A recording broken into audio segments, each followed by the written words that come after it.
Então, eu vou ler os primeiros versículos para a gente começar, e eu gostaria de propor um pequeno bate-boca aqui sobre isso que nós vamos ler. E eu queria que vocês todos participassem. Portanto, a atenção aqui é fundamental. O primeiro versículo do primeiro capítulo do Evangelho de João. Ele diz assim: no princípio, eu vou ler até o versículo 5, para a gente conversar um pouquinho. Ó, no princípio era o que, gente? O Verbo. E o Verbo estava com Deus. E o Verbo era Deus. Ele estava no princípio com Deus. Todas as coisas foram feitas por Ele, e sem Ele, nada do que foi feito se fez. Deve ter alguém com uma tradução que diz assim: nada do que foi feito, nada teria sido feito sem Ele. Alguma coisa assim, mais ou menos, né? Versículo 4: nele estava a vida, e a vida era a luz dos homens. E a luz resplandece nas trevas, e as trevas resplandecem nas trevas, e as trevas não a compreenderam. Seria mais interessante resplandecer na terra. Né? As luzes, fala de novo. A luz brilha nas trevas, e as trevas não a derrotaram, não puderam derrotá-la, claro, né? É a ideia de que você está no ambiente escuro e você acende uma luz. Quem vai vencer essa história? As trevas vão permanecer quando você acende uma luz? Não. Então, olha só, você e eu, mais novinhos que vocês sejam, os primeiros momentos de vida cristã mais madura de vocês, mas vocês já ouviram muito ler esse texto, alguém citar esse texto. No princípio era o Verbo estava com Deus, o Verbo era Deus, sem Ele nada foi feito, blá, blá, blá. O que é isso, gente? Você sabe, tem uma ideia do que seja isso? O que é Verbo? O que quer dizer esse texto, Verbo? Por que Jesus era o Verbo? Por quê? Você a fala dele no princípio, né? Ó, o Bruno começou a abrir o caminho aí, né? A fala dele. O que era o Verbo? Aqui está a palavra. Nessa tradução já vem palavra, não é isso? Essa aqui é NVI. Não, essa dela não. O que ela diz? Palavra. Aqui NVI diz palavra também. No princípio ele era a palavra, né? E aqui na minha, o Verbo estava com Deus. O que é isso? Por que Jesus é a palavra? Por que Jesus é o Verbo? Os estudiosos vão nos dizer assim: a ideia era o Logos, palavra. Então, Jesus, por que isso? O que você consegue capturar disso? O que você consegue entender disso? Fala, cara. Está falando até mais. Só quero ir bater lá. Por que, Zé? O que era a palavra? Que é uma promessa. Promessa. Promessa de quê? Do Messias. Do Messias. Então, o que é? Essa palavra seja a própria ação de Deus, a própria ação. O que ele fazia para realizar, ele criou tudo um ágio. Ágio, luz, ágio, não sei o quê. Esse ágio seria o próprio Jesus. Seria o próprio Jesus. A palavra, o Verbo Jesus. O que é, Silvia? A senhora Silvia está doendo. Verbo. Jesus é o Verbo.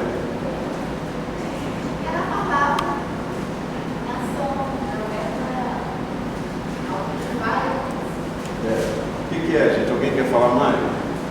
E? Não, Verbo. O que Jesus é o Verbo? Não, o verbo porque ele acontece, é o ágil. Aqui estou fazendo desde lá do princípio. Quando Deus criou o mundo, ele estava presente, disse haja luz. Jesus estava presente ali porque o verbo faz as coisas acontecerem.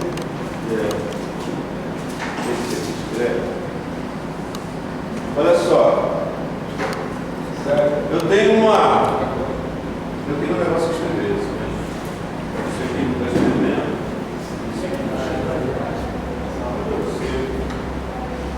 Olha aqui, um texto interessante aqui, Provérbios 8. Provérbios 8, 22. Olha o que diz o texto. O Senhor me criou com o princípio do seu caminho.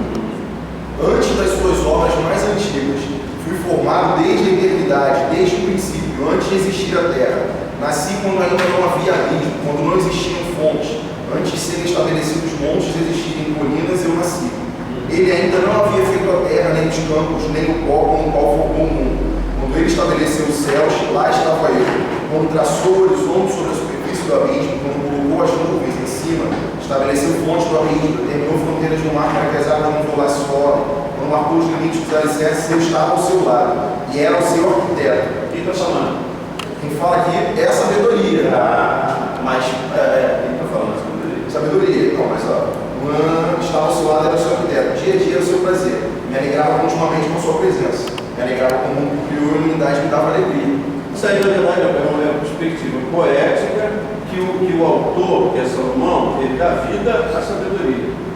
A sabedoria fala. Inclusive, deixa eu falar uma coisa para vocês. Tem um versículo que a gente lê errado há milênios. Assim. Eu amo os que me amam e os que de madrugada me buscam me acharão. Isso quer dizer que eu devo fazer o quê? Só para fazer Santo eu, graças a Deus. A gente fala, mas quem está falando lá de Provérbios é a sabedoria. A sabedoria está dizendo, Silvia, eu amo aos que me amam, os que de madrugada me buscam me acharão. Quer dizer, o que você buscar de madrugada? Você buscar cedo, você está atrás da sabedoria, você está querendo compreender. Esse versículo nunca mandou a gente orar de madrugada, embora orar de madrugada seja tudo bom. Né? Então quem está falando aí é a sabedoria. Capítulo 8, você está vendo? 9. Capítulo 8, 9. A sabedoria que a gente está falando. Graças a Deus eu sabia isso, né? Não, perdão, é o 8 sim. É a sabedoria que está falando. Eu me coloco à porta do palácio, das vielas, né? E quem me busca me acha. Quem me busca me acha. É a sabedoria que está falando. Né? Olha só. Eu queria muito ter uma caneta aqui, mas a caneta não chegou. Quem foi buscar? Não, eu fiz dinheiro aqui. Eu tenho 3, na verdade, mas nenhuma delas quer. Olha só, vamos pensar o seguinte: eu tenho uma ideia aqui nesse quadro. Eu tenho uma ideia que eu quero comunicar para vocês aqui nesse quadro, tá bom? Qual é a ideia que eu tenho para comunicar aqui nesse quadro? Hein? Gente, eu tenho uma ideia para comunicar para vocês aqui nesse quadro. Vocês estão vendo? O que está escrito aqui? O que eu tenho para falar para vocês nesse quadro? No princípio era o verbo, a palavra, o logos, e o verbo estava com Deus, e o verbo era Deus. Então, é como se, Júnior, é como se eu tivesse uma ideia para comunicar para vocês, mas a minha ideia está aqui, está na minha cabeça. Eu estou com vontade de falar uma frase para vocês, mas ela está aqui, está guardada na minha cabeça. Se eu não escrevo, vocês saberão qual é a ideia que eu tenho? Agora, se eu escrever, razoavelmente, vocês provavelmente entenderão aquilo que eu quero dizer. Lê para mim, por favor, versículo 18, junto. Depois a gente vai passar dentro de volta, mas vamos ler só para a gente entender. Deus nunca foi visto por alguém. O filho do gênero que estava sem o pai, esse fez vencer. Repete, por favor. Pode ler. Deus nunca foi visto por alguém. O filho do gênero que estava sem o pai, esse fez vencer. Olha só, eu tenho um presente para vocês. Ok? Eu tenho um presente para vocês. O presente está aqui. Vocês sabem qual presente é? Sabem? Não? Mas se eu escrever, vocês saberão. Ok? Olha só, o presente, eu vou dar um para cada um de vocês, tá? Vou dar um para cada um de vocês.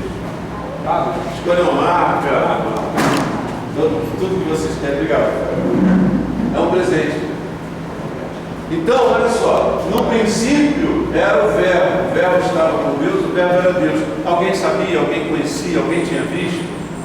Alguém sabia quem era? Então o versículo 18 diz o seguinte, ó, só para repetir o que o Júnior acabou de ler. Deus nunca foi visto por alguém. Deus nunca foi visto por alguém. O Filho unigênito, Jesus, que está no seio do Pai, este o fez conhecer. Gente, o que é o verbo? O verbo é a revelação. O verbo é a revelação, é Deus revelado, é Deus mostrado a nós. É Deus queria se mostrar ao mundo, Deus queria se fazer conhecer para todo mundo. Claro que ele tentou isso várias vezes. A gente falou aqui semana passada dos judeus, dos israelitas, dos hebreus, que foram lá no capítulo 19. eles foram chamados pelo Senhor para serem uma nação sacerdotal, eles concordaram, disseram sim, depois traíram esse pacto e não revelaram Deus a ninguém da maneira como Deus pretendia. Então, quando Jesus aparece, ele é o Verbo, é Deus se mostrando, é Deus se revelando. Então, quando a Bíblia diz que ele é o Verbo, ele era a palavra, ele era o Logos, na verdade, é Deus que está se revelando a nós através de Jesus. Esse é o maior feito da Bíblia, esse é o feito mais extraordinário, mais interessante, mais maravilhoso da Bíblia. É Jesus se mostrando. E quando Jesus aparece como um homem andando, nasceu na manjedoura, a história toda que vocês conhecem, quando ele aparece, as pessoas estão vendo Deus. Só para dar uma pincelada nisso, abram aí, por favor, na primeira epístola de João, que é o mesmo autor. Aliás, quantos Joões a gente tem na Bíblia, gente? No Novo Testamento? É o quais são? Evangelho e as três. Não, desculpa. Eu não perguntei direito. Quantas pessoas, quantos Joões a gente tem na Bíblia? Não na Bíblia, não o livro, mas quantos? Não, tem um montão, gente. Tem João Batista, tem João. Sabe que a gente vai falar de João? Apóstolo, tem João Zé. Tem um montão, João era igual. Qualquer um é igual, não. Nós temos 3 Joões, né? O pastor Geraldo, 3 Joões na Bíblia. João Batista, que é o primeiro que aparece, João, que é o evangelista, que escreve o Evangelho, os 3 epístolas e o Apocalipse, e o João Marcos, né? Que escreve o livro de Marcos. São esses 3. Então, olha só, Rafael, lê para mim aí na sua tradução, 1 João capítulo 1, versículos 1 e 2. Estamos escrevendo a vocês a respeito da palavra da vida que existiu desde a criação do mundo. Nós a ouvimos e com nossos próprios olhos a vimos. De fato, nós a vimos e as nossas mãos tocaram nela.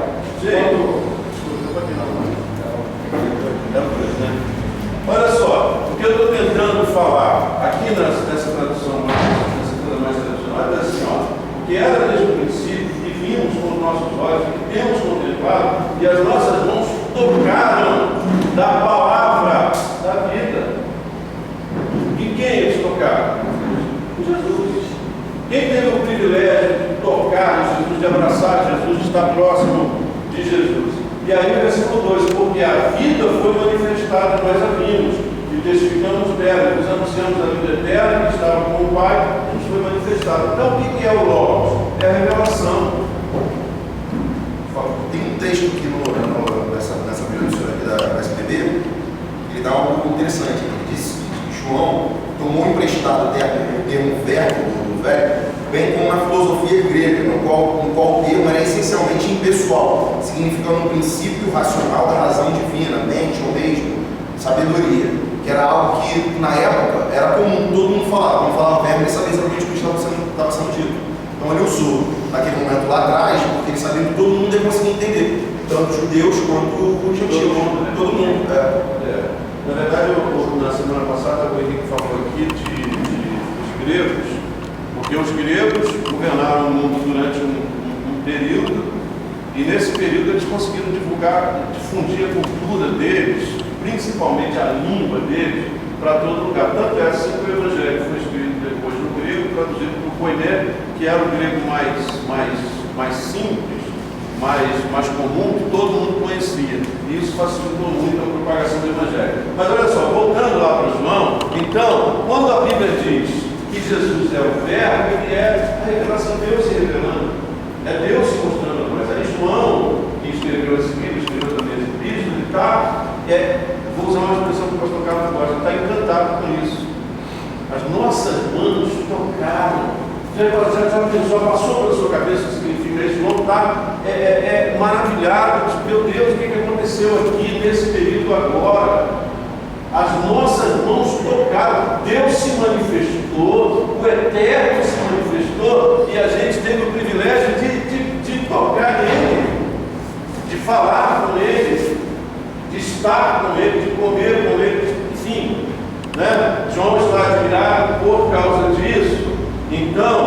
se a gente quiser traduzir isso de forma simplificada, o que é o verbo? É Deus se revelando a mim e a vocês através de Jesus.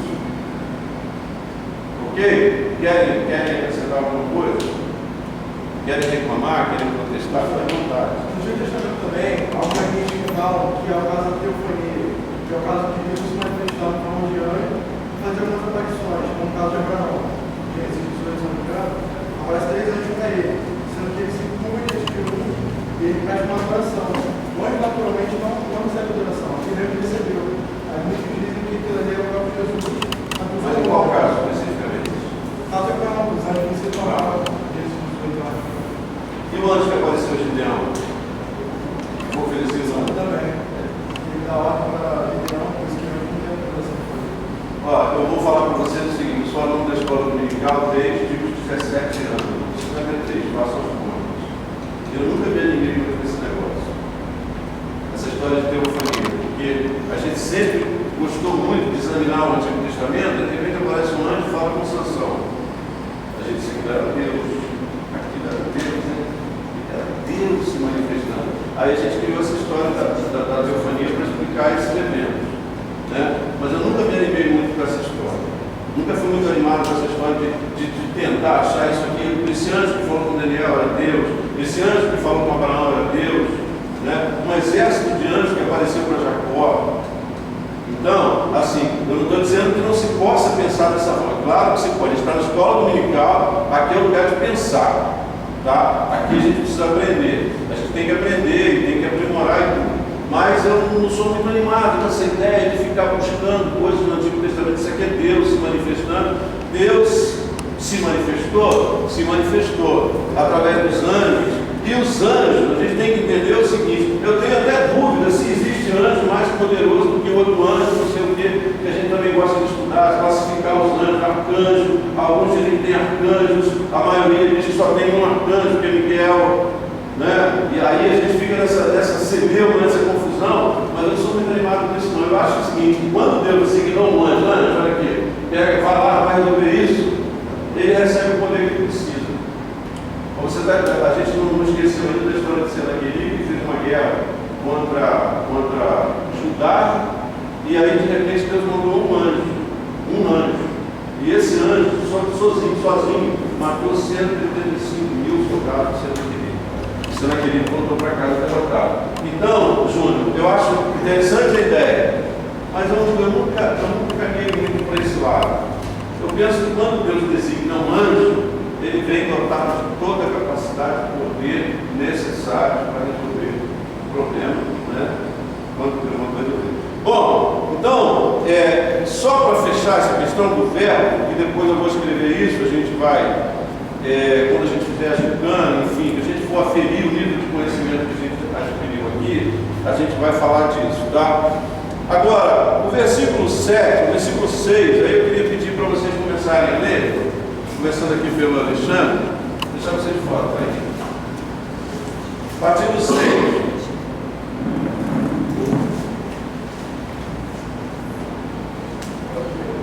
João, capítulo 1, versículo 6. Versículo 6. 6, né? Houve um homem enviado de Deus, cujo nome era João. Olha só, houve um homem enviado de Deus cujo nome era João. Esse nome que João era João Batista. Por que ele era João Batista, gente? João Batista da Silva, era isso? Como é o nome do seu pai? João Batista? Marcos. Ele era Batista, ele foi apelidado de Batista porque ele batizava. João era conhecido porque as pessoas iam a ele pregava, e as pessoas se convertiam, se arrependiam e ele batizava. Só por isso que ele se chama João Batista. Versículo 7, pode ser. Para falar a respeito da luz, que veio para que no meio dele todos pudessem ouvir a mensagem e crer nela. João não é a luz, mas veio para falar a respeito da luz. Olha só, isso é importante, tá? Isso é importante porque o Evangelho de João, ele, por algumas vezes, 3 vezes, precisamente até o capítulo 3, João teve que declarar que ele não era o Cristo. Gente, eu não sou o Cristo. Tá? E o próprio João escrevendo, o outro João, o evangelista, ele diz: ele não era a luz, ele era apenas alguém que veio para testificar chegar da luz. Versículo 9. A saber, a verdadeira luz que viu do mundo e ilumina todo homem. Quem é a verdadeira luz, gente? Jesus. Versículo 10. Aí estava no mundo e o mundo não.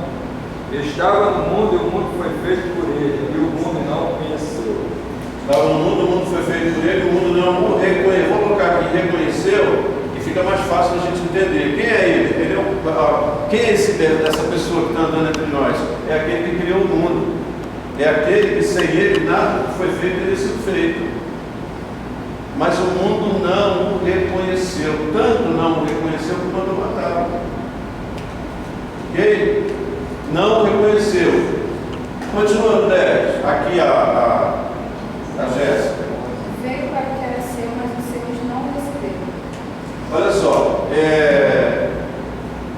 há uma interpretação que diz assim, quando esse texto diz, nessa versão mais tradicional, ele veio para o que era seu e os seus não o receberam. Tá? Então ele veio para o que era seu. O que era seu? E quais são os seus que não receberam? Os judeus. Jesus veio como judeu, nasceu lá entre eles, entre os hebreus, mas eles não reconheceram Jesus e não o receberam. Mas, versículo 12, para não ler. Você, Mariana. Mas a todos quantos o receberam, deu-lhes o poder de serem feitos filhos de Deus, a saber, aos que creem no seu nome. Certo. Os quais não nasceram do sangue, nem da vontade da carne, nem da vontade do varão, mas de Deus. Versículo 14. E o Verbo se fez carne e habitou entre nós, e vimos a sua glória como a glória do unigênito do Pai, cheio de graça e de verdade. Bom, então, ele começa falando do Verbo, apresenta João Batista, e depois ele volta a falar do Verbo, e continua no versículo 15. Você lembra?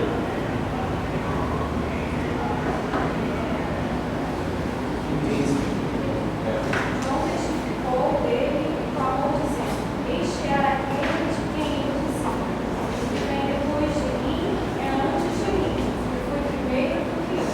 Foi primeiro do que eu.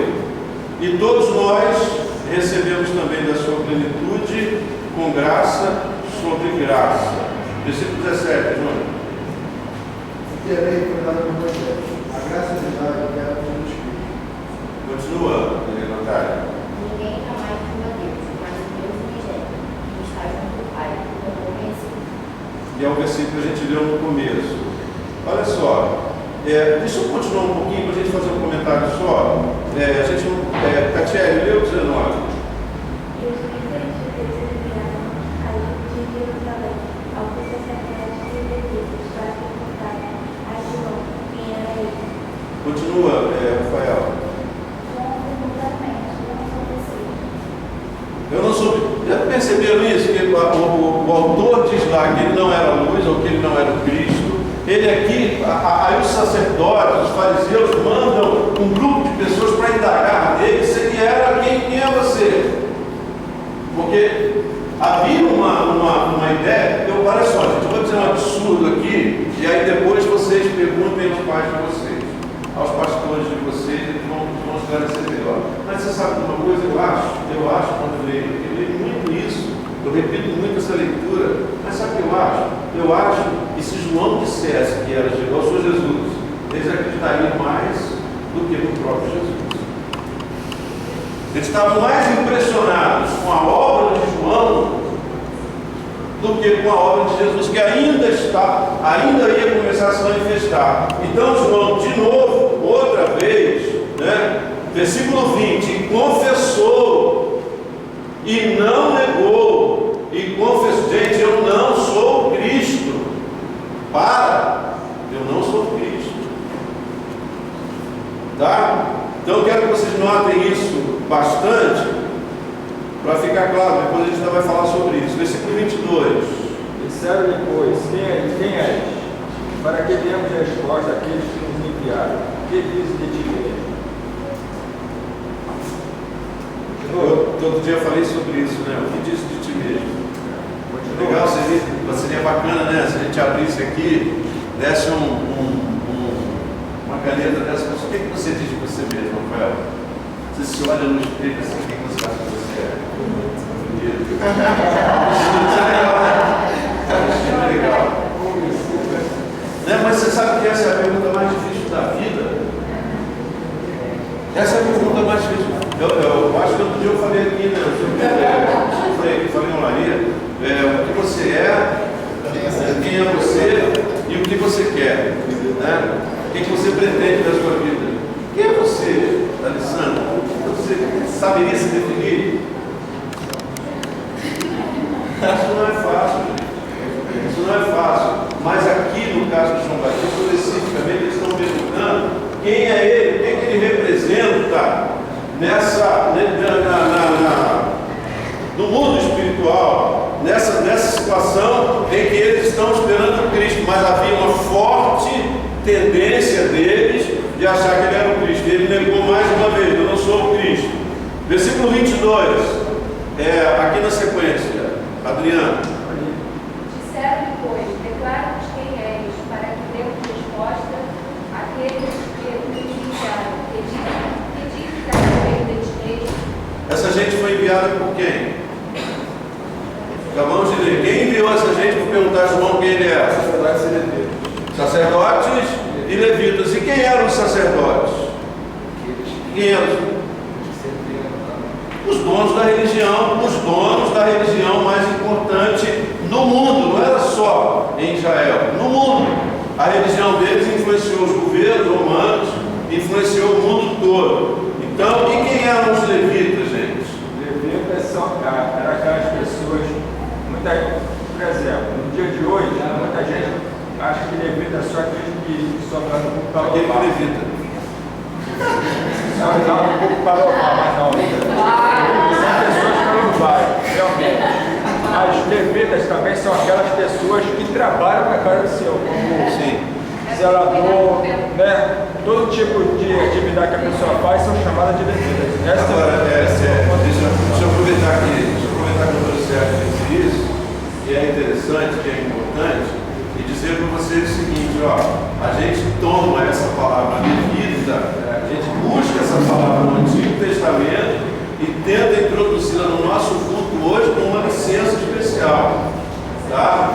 Uma licença especial, não é porque eu canto, porque eu zelo, porque eu prevo, porque eu sou necessariamente levita. Nós usamos isso, mas como uma referência bacana do Antigo Testamento, com uma licença especial. Levita, ficaram lá no Antigo Testamento, e ainda, sei lá, existe lá para os hebreus e para a gente. Levita, hoje somos o quê? Somos servos de Deus, somos adoradores, né? Se quiserem uma palavra muito legal para definir aqueles que servem a Deus de verdade, nós vamos usar essa palavra adorador. Adorador, que está escrito no capítulo 4 de João, em que Jesus fala para o samaritano: o Pai está em busca dos tais que assim o adoram. Eu sou adorador. E o meu momento de adoração, já que eu abri esse parênteses, não é só o momento que nós estamos cantando aqui na igreja, não. Tá? O meu momento de adoração é porque ele tem um fim integral. Não é simples, não é fácil, é um momento muito difícil de adorar. Na minha vida, provavelmente na sua também. Quando você está sendo questionado, quando você está sendo xingado, quando você está sendo caluniado, é muito difícil de adorar. Mas a nossa vida adora muito mais do que aquilo que a gente fala, do que aquilo que a gente declara. Bom, versículo 22, que diz de ti mesmo, versículo 23, diz assim: disse João Batista: eu sou a voz do que clama no deserto, endireitai o caminho do Senhor, como disse o profeta Isaías. Versículo 24, Tatiana. Ora, os que haviam sido enviados eram de entre os fariseus. Eram gente que os fariseus mandaram. Versículo 25, esqueci o nome dele, e perguntaram: então por que batismo, se não és o Cristo, nem Elias, nem o profeta? Vai você, Marcos, começa aí, 25. 26. 26, eu falei. Não,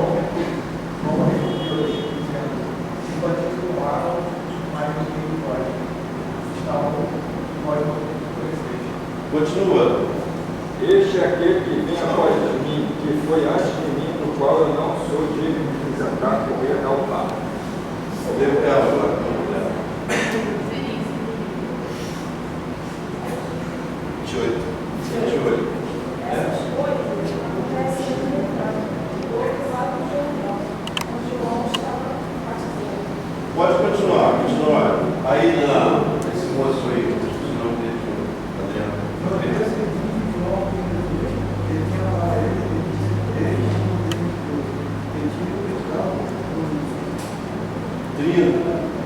Este é aquele do qual diz: após mim vem um homem que foi antes de mim, porque já era primeiro do que eu.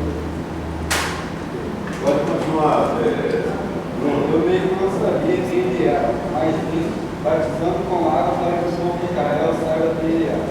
32, Romano. João testificou, dizendo: eu vi o Espírito descer do céu como uma pomba e repousar sobre ele. Versículo 33, Silvio. E eu não conhecia, mas o que me mandou batizar com água, esse me disse: sobre aquele que descer o Espírito sobre ele repousar, esse é o batismo do Espírito Santo. E aí, João, olha só, o último versículo aí, versículo 34, João vai usar todo o seu prestígio, escuta só, João vai usar todo o seu prestígio, respeito que ele conquistou, a atenção que ele chamou de todo mundo para dar um testemunho, para testemunhar de Jesus. Meu Deus, eu poderia jamais ter esquecido o seu nome, mas eu esqueci. Graziela. Lê para mim o 34. Aliás, vamos ler o 34 todo mundo junto, cada um numa versão. Vai ser um salseiro danado. Vamos lá, todo mundo. E eu te falo que é o Filho de Deus. Mas eu acho que no final das contas, não sei se o Rafael falou mais alto, eu ouvi e dou testemunho de que ele é o Filho de Deus. Gente, a gente deu um monte de versículos aí, mas nós estamos falando de uma mesma coisa. É João que batizava, que chamava a atenção. Você já ouviu falar de um milagre de João, pastor José? Um milagre que João tenha feito, botou a mão sobre o enfermo e curou? Alguém já ouviu falar de um milagre que João Batista tenha feito? No entanto, onde ele pregava e batizava, as multidões estavam sempre presentes. João era um cara esquisito, que ele se vestia de uma roupa que era tecida, e eu muito tempo alimentei a ideia de que era da pele do camelo. Eu viajei, eles tiram a pele do camelo, cuido da pele do camelo e fizeram uma roupa por João. Até imaginei João vestido de pele de camelo, muitas vezes, mas na verdade a roupa dele era tecida a partir do pelo. Do pelo. Onde é que está escrito isso, José? Aí, João mesmo. Acho que não, você escreveu antes. Achei para mim, por favor. A roupa dele era tecida a partir. É um dos evangelistas, eu acho que é Marcos.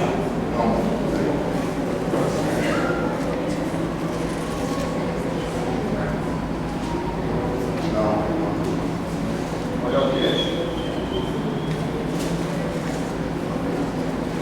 Sei lá, Mateus deve falar isso. Mateus 3, Mateus. Fala, lê para mim então, por favor. Mateus o quê? 3, 4. Veja só, É o 4. Isso, 3, 4. Este João tinha um vestido de pelo de camelo, e um cinto de couro muito bom, e ele estava ficando no final do velho. Então, olha só, era um cara, né, já tinha parado para prestar atenção que a roupa dele era feita a partir do pelo, do cabelo, pelo. Era a partir disso que era tecido, não sei como se fez isso, mas era assim. E ele tinha um cinto, e ele se alimentava, ele tinha uma dieta muito bacana. Era muito legal ver isso. Gafanhoto e mel silvestre, né? Carboidrato e proteína. Só isso. E água, né? Ninguém vive sem água. Então João era um cara esquisito, não devia ser muito cheiroso.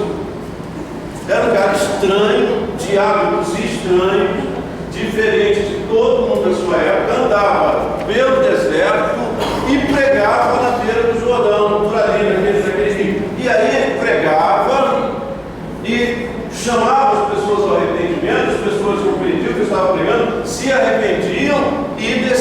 nas águas. Talvez muita gente pensando que ele fosse o Cristo. E os fariseus, principalmente, tinham um interesse especial nisso. Interessante, que eu acho, é que ele não fez nenhum milagre espetacular. Ele não chegava a ser nem um Valdemiro Santiago.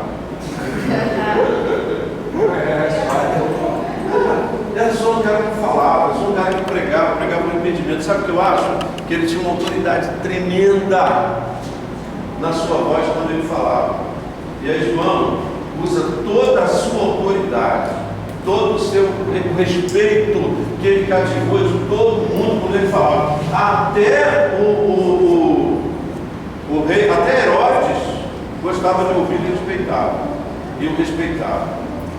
Então ele usa todo o seu prestígio apenas para dizer o que nós acabamos de ler no versículo 34.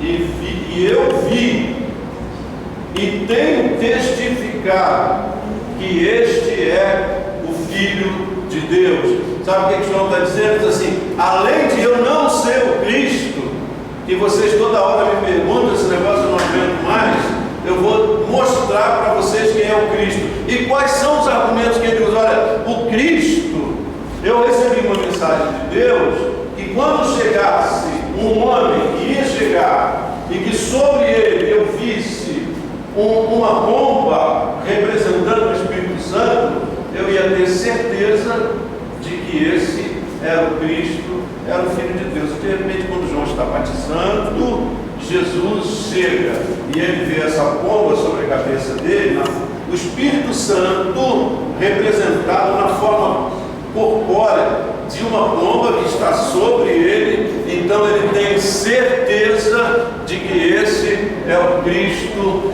de quem ele estava falando. A razão por que ele estava pregando, ele estava batizando ali no Jordão. Ok? Querem falar alguma coisa, gente? Querem acrescentar alguma coisa? Faça. Se eu souber, eu respondo. Eu queria saber. Fala, Gabriel. Jesus não foi batizado. Quando começou essa... Porque ele falou que ele foi enviado, mas assim, ele foi enviado, vai lá, você vai batizar as pessoas. Olha só, eu não queria retornar muito, mas na verdade, João é uma profecia de Isaías. Quando ele fala, eu sou a voz do que clama do deserto, ele está fazendo uma referência à profecia de Isaías. Isaías é que profetizou que ele apareceria. E quando a gente começa, porque João ele vai direto ao assunto, a gente teria que ficar vendo os outros evangelhos, mas João, ele olha só a historinha bonitinha. O pai dele, que é Zacarias, que é o sacerdote, está um dia no templo, e quando ele está lá cuidando das coisas normais do sacerdócio, de repente o anjo aparece a ele. E aí o anjo chega assim e diz assim: Zacarias, eu sou Gabriel, que assisto diante do Senhor. E eu tenho uma notícia para você. Olha bem, eu adoro esse texto. As tuas orações foram ouvidas. A tua mulher conceberá e dará à luz ao filho, o nome dele será João. E aí o Zacarias falou assim: mas peraí, como que vai acontecer isso? Eu já estou. Minha mulher também. Eu já estou, é Zacarias, tá, gente?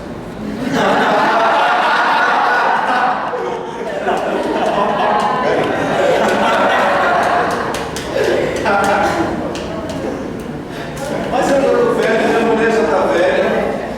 Gente, uma mulher depois que ela cessa o ciclo menstrual gera mais. Ela não está ovulando mais, ela não pode gerar. E ele vê essa situação e diz: é impossível acontecer. Aí o anjo não gastou muito tempo. Ele diz assim: olha, Zacarias, vou fazer o seguinte, vai acontecer do jeito que eu estou te falando, só que você não creu. E porque você não creu, você vai ficar mudo. E ele já saiu do templo onde ele estava oferecendo sacrifício, culto, enfim, e ele já saiu falando por gestos. Ele não conseguia mais falar. E aí se cumpriram os 9 meses da gravidez da sua mulher, que era Isabel. E quando ela teve o bebê, até um lance engraçado, Porque eles começam assim, como é que vai ser o nome do garoto? Como é que vai ser o nome do menino? Aí alguém diz assim, bota o nome do pai, Zacarias, porque é a tradição, bota o nome do pai. Aí ele disse assim,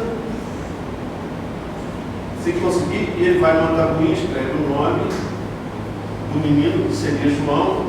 E aí quando ele escreve isso, diz a Bíblia que a boca dele se abriu, ele voltou a falar e ele glorificava o nome do Senhor. Então Zacarias, João Batista, ele havia sido chamado pelo Senhor, ele sabia disso. João Batista aí é um homem já. É um homem de 30 anos, 30 e pouquinhos anos, 30 anos e meio, talvez, porque ele era 6 meses mais velho do que Jesus. Então João sabia, João Batista tinha convicção do chamado de Deus na vida Mas dele. ele sabia que ia batizar? A questão que eu quero saber do batismo nas águas, entendeu? Eu quero saber quando que começou isso. Deus. Ele já tinha um século profético, né? Lá o livro de Lucas já mostra esse começo. Lucas começa com João Batista, ele vai falando exatamente como foi chamado e tal. E aí era o propósito da vida de João, preparar o caminho para o Senhor. E aí ele pregava o arrependimento através do batismo. Arrependimento é chegar ao reino do céu. Como é que questão do batismo nas águas? Se você tivesse que O batismo definir, das águas era o símbolo do arrependimento. se você quisesse, porque na verdade é o seguinte, ele está pregando o quê? Qual é a mensagem central de João? O arrependimento. Você lembra que o Henrique falou aqui na semana passada que 400 anos não apareceu profeta, não tinha profecia, não tinha nada.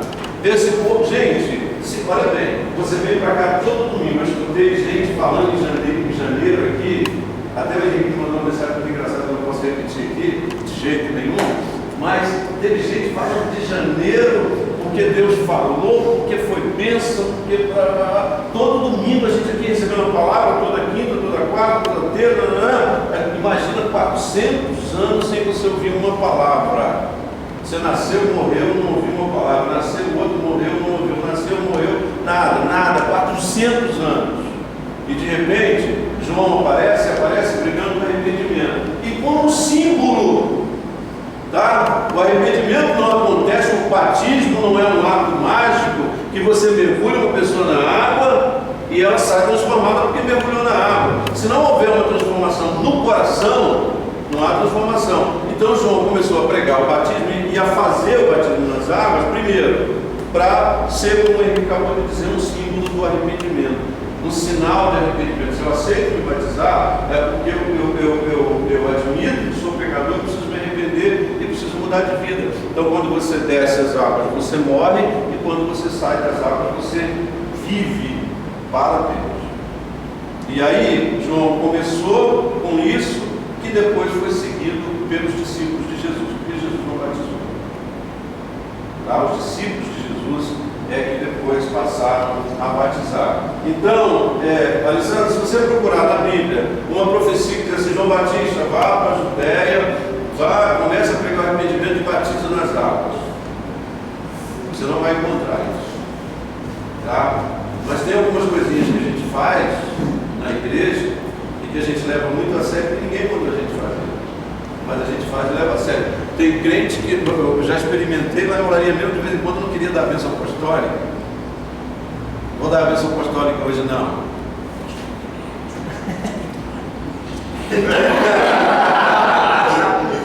Mas alguém mandou a gente dar a bênção apostólica, está escrito em um lugar onde a gente tem que falar a bênção. Alguém mandou isso? Mandou, pastor? Está escrito em algum lugar, você tem que fazer isso, e se não fizer isso. Quais são os 2 mandamentos do Novo Testamento? Quais são os 2 mandamentos? Do Novo Testamento. Batismo e ceia. Ponto final. Ponto final. Tá? E amar a Deus. Mas assim, as duas regras que a gente recebe no Novo Testamento são essas 2. Agora, bênção apostólica, né?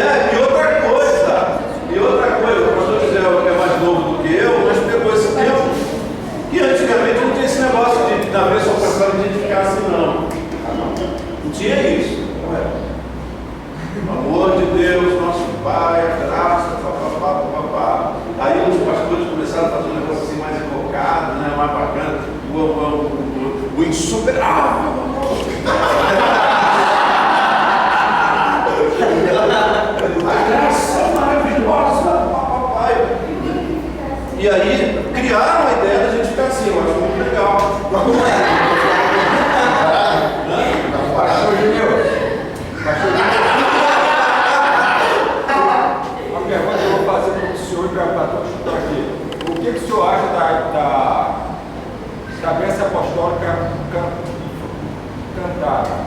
que é mais bonito. É bonito. Agora, são as mesmas palavras. O que eu estou tentando dizer para vocês é que não há um mandamento para a gente estar bênção apostólica. Mas, como Paulo terminou as suas cartas assim, a gente achou bonito isso. Há pecado nisso, gente? Na consagração. Claro que não. Porque na consagração, na sexta-feira, quando eu venho, a irmã Del, uma das irmãs que está lá cantando, na hora que vai cantar, na hora que vai finalizar a consagração, ela canta a bênção apostólica. A bênção apostólica. A graça de nosso Senhor. É lindo, eu acho. Tu acha certo ou errado? Não é certo ou errado. É coisa que ele faz essa Então, gente, não há nenhum problema em dar a bênção apostólica. E nem há nenhum problema em você estender suas mãos. Não é um gesto, gente. É só um símbolo. É só um símbolo. Não, é outra coisa. Existem algumas igrejas que pregam que essa bênção apostólica, essa apostólica, significa que a partir do momento que você recebeu aquela bênção, você pode tocar que a tua mão está abençoada naquele instante. Sério. Recebi a bênção, segura que ele vai. Não, está escado você sair para o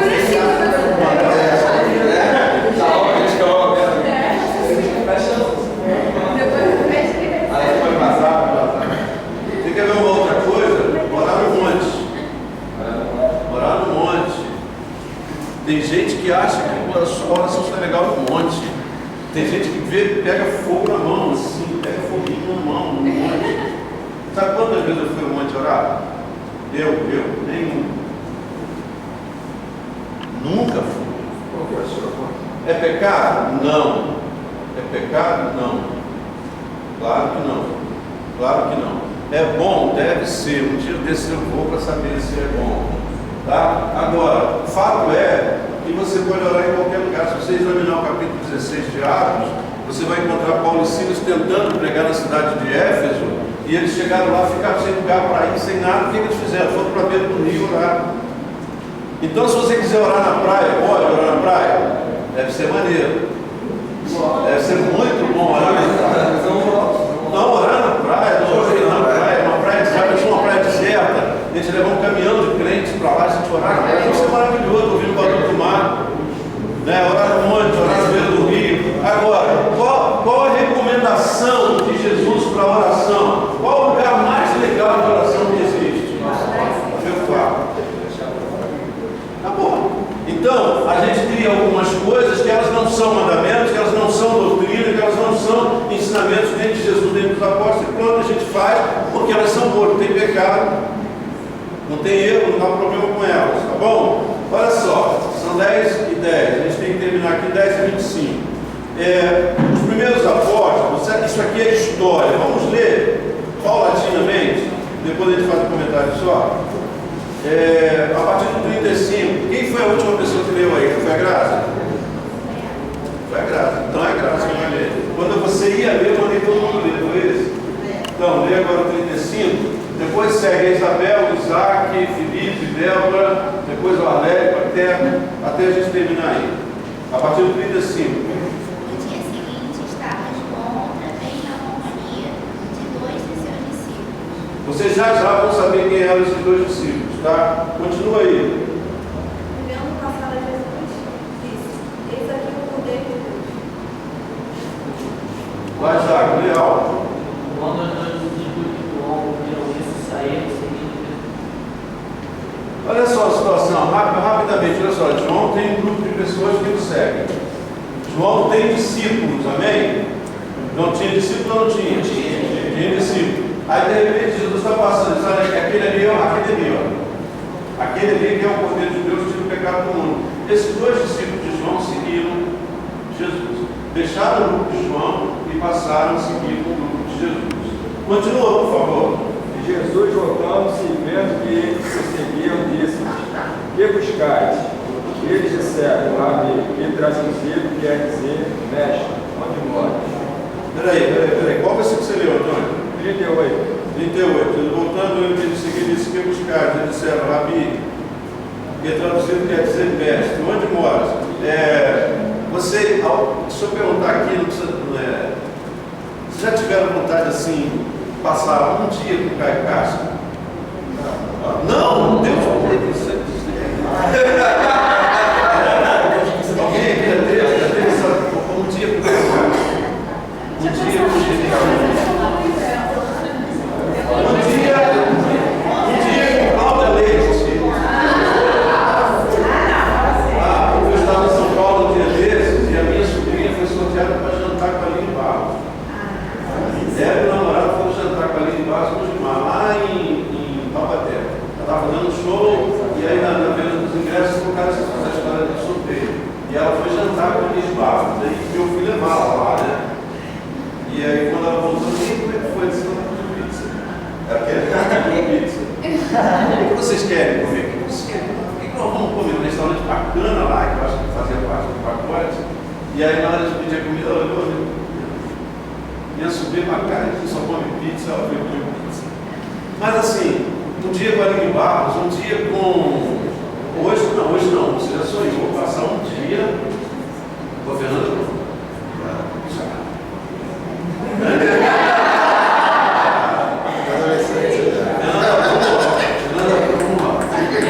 Fatalidade. Olha aqui, por que eu estou perguntando isso? Ó, o versículo 38 que o Antônio acabou de ler, ele diz assim: Jesus voltando-se, vendo que eles o seguiam, disse, os dois discípulos, né? Que buscais? E eles disseram, Rabi, que traduzido quer dizer, mestre, onde moras? Versículo 39, Filipe. E ele disse, vim e ver, foram e viram onde parar, ficaram com ele aquele dia. E era já quase a hora dessa. 40, Débora. Era André, o irmão de Pedro, os dois que tinham ouvido o testemunho de João e seguido 41. Continua, Alério, você. A primeira coisa que André fez foi procurar o seu irmão Simão e dizer a ele: achamos o Messias quer ser Cristo. Olha só, antes que continue, o André, quem é o outro discípulo que deixou João Batista e seguiu Jesus? Pedro. Simão Pedro. Vamos ler de novo, então. Olha só. O versículo 36 diz, vendo passar a Jesus, diz aqui o Cordeiro de Deus.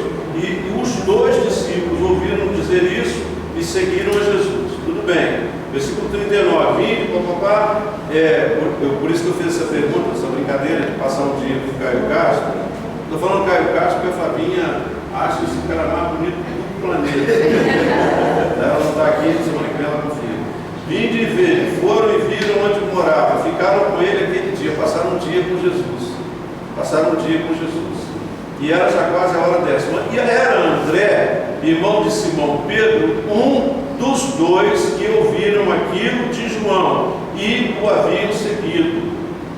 Então, o outro discípulo, ele está oculto aí, mas é João, o próprio João. Tá? Versículo 41.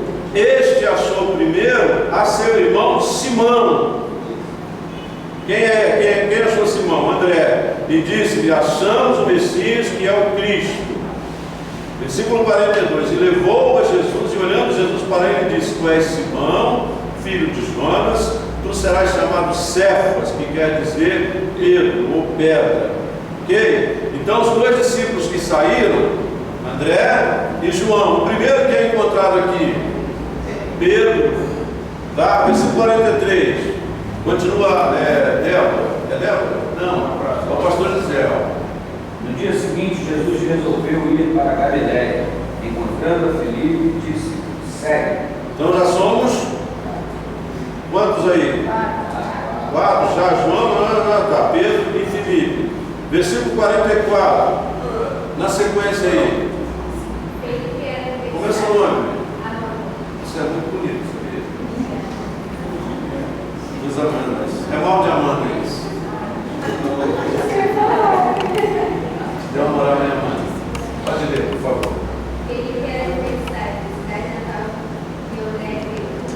Cidade de André de Pedro. 45, na sequência aí.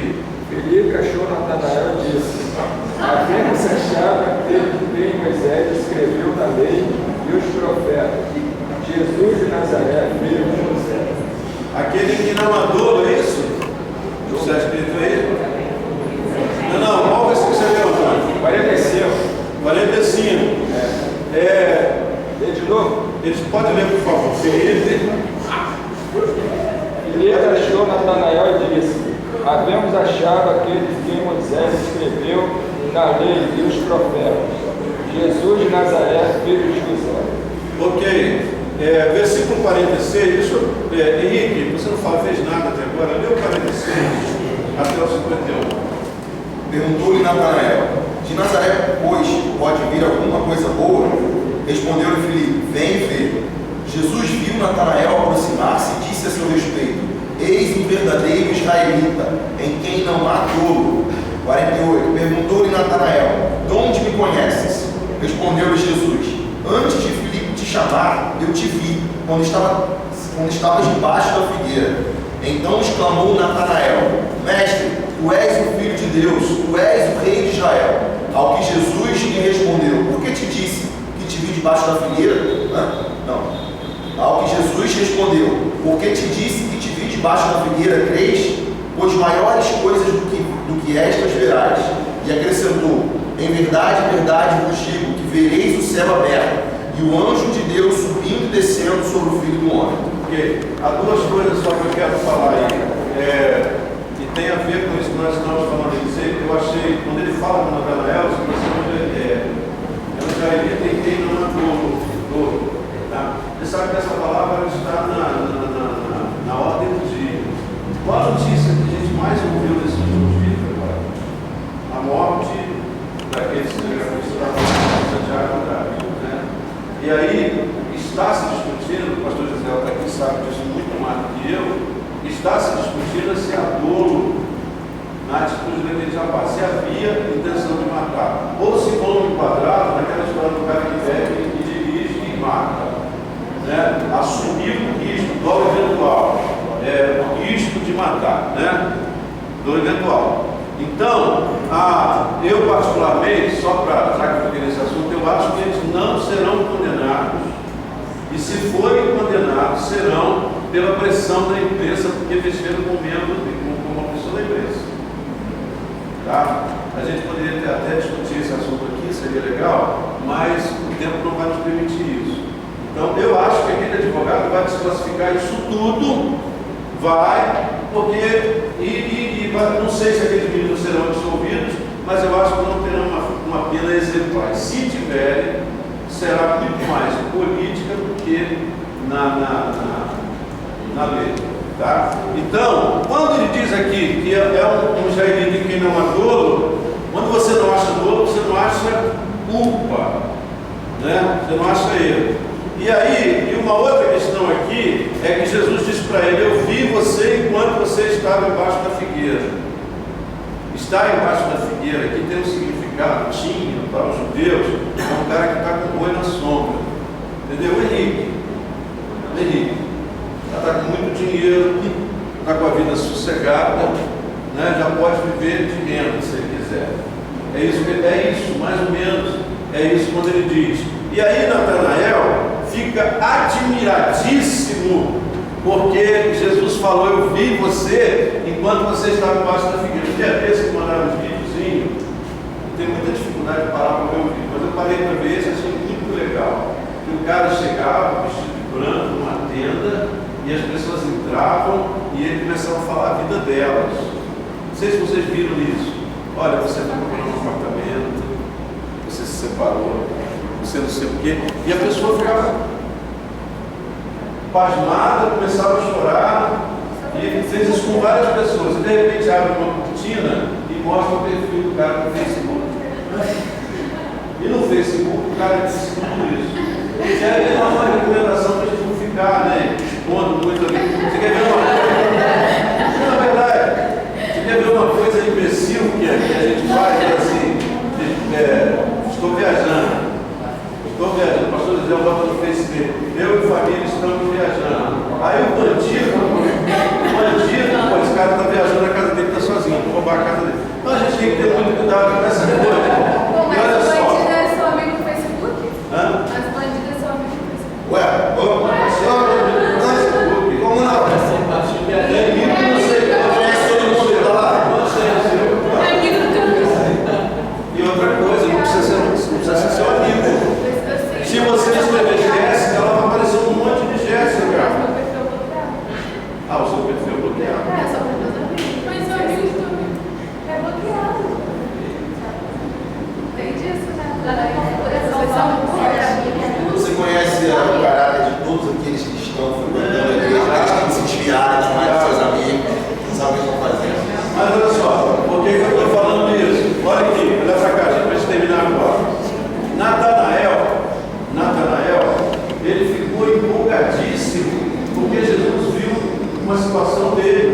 pessoal, uma coisa que Jesus não esteve presente, mas sabia.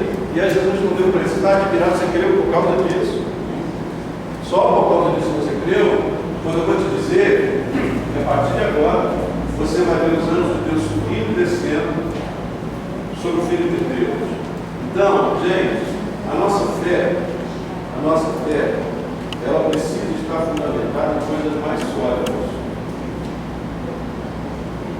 Ela precisa estar fundamentada em coisas mais sólidas. A igreja amadureceu, a igreja cresceu, vamos agora.